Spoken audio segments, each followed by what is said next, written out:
இது என்னது தானே நினைச்சீங்க? இது எனக்கு எங்க அப்பாவுக்கும் பிடிச்ச கருவாட்டு குழம்பு மக்களே. வாங்க அம்மா கருவாட்டு குழம்பு வைக்கலாம். எங்க அக்கா தான் இன்னைக்கு செய்ய போறா.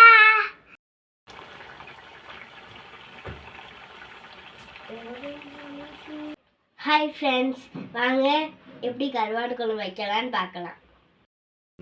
எண்ணெய் ஊற்றிக்கலாம். எண்ணெய் காஞ்சிருச்சு, கடுகு போட்டுக்கலாம்.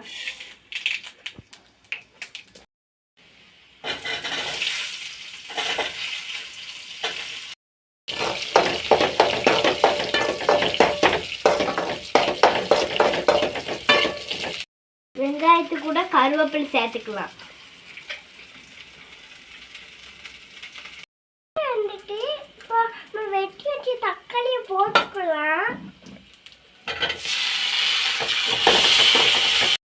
வெங்காயமும் தக்காளி வதங்க கொஞ்சம் உப்பு போட்டுக்கலாம்.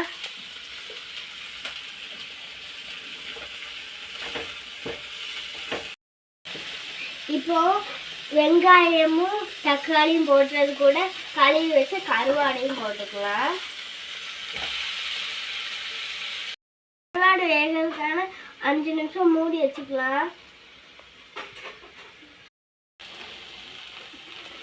கருவாடு வந்துட்டு குழம்புக்கு தேவையான புளி ஊற்றிக்கலாம். இது கூட மஞ்சள் பொடி சேர்த்துக்கலாம். புளி தண்ணி பச்சை வாசனை ஒவ்வொரு தண்ணியும் கொதிக்கட்டும். கூட அப்புறம் அரைச்சி வச்ச மசாலாவையும் கூட போட்டுக்கலாம். மிக்சி சார் கழுவு தண்ணி உள்ள ஊற்றிக்கணும்.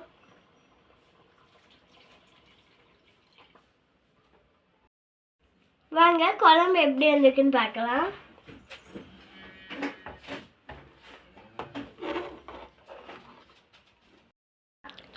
புளிப்பு உப்பு கரெக்டாக இருக்கான்னு பார்க்கலாம். வாங்க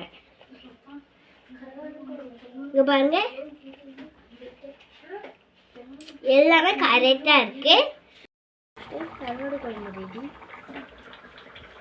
எங்கள் ஒரு ஸ்டைல் கருவாடு குழம்பு ரெடி.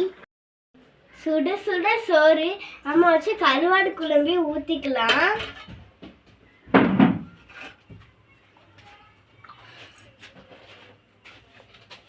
அவிச்ச முட்டையும் இருந்தால் வேற லெவலில் இருக்கும். முட்டை வெந்துக்கிட்டு இருக்கு. வாங்க சாப்பிடலாம். சாப்பிட்டு பார்த்துட்டு டேஸ்ட் எப்படி இருக்குன்னு சொல்லலாம். டேஸ்ட் வேற லெவலுங்க.